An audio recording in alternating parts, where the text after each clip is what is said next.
Project যদি করতে হয় ভাই রফিকুল্লাহ ভাইয়ের মতো করতে হবে। দেখেন উনি 11,000 টাকার ব্যাটারি কিনছে এবং আমাকে দিয়ে সেটার কাজ করাইছে, এবং এই ব্যাটারিগুলো কিন্তু আমরাই সেল করি। আর হচ্ছে ওনার রিকোয়েস্ট ছিল এইভাবে লম্বালম্বিভাবে ব্যাটারিটা যেন বানাই দিই, সবাই হচ্ছে এইভাবে বানায়, বাট ওনার রিকোয়েস্ট ছিল লম্বালম্বিভাবে বানাইতে। যাই হোক, ব্যাটারি বানানোর ভিডিও খুব তাড়াতাড়ি ইউটিউবে চলে আসবে, কালকে হয়তো বা পাওয়া যাবেন আপনারা।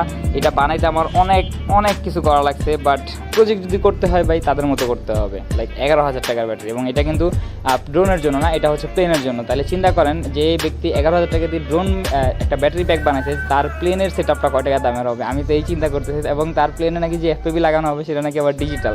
বাইরে ভাই রফিকুল্লাহ ভাই যে কী করবে আমি নিজেও বুঝতেছি না, বাট জোস হয়েছে। এবং এটা আমি আমার নিজের হাতে বানাই দিচ্ছি তারে। আমি এটা বিকালে টেস্ট করব, এবং যদি আপনাদের কারো এই ব্যাটারি লাগে অবশ্যই ইনবক্স করতে পারেন। জোস ব্যাটারি, জোস। জাস্ট উনি যে ব্যাকআপ টাইমটা পাবে, আমি মনে করতেছি যে উনি ওনার প্লেনে 2-3 ঘন্টা একটানা ফ্লাই দিতে পারবো যদি রেডিও রেঞ্জ ভালো থাকে এবং অটোনোমাস হয়। তাইলে 2 ঘন্টা বা 3 ঘন্টা একদম চোখ বন্ধ করে, আমার ক্যালকুলেশন অনুযায়ী, একটা মোটর দিয়ে। কঠিন ব্যাটারি, কঠিন।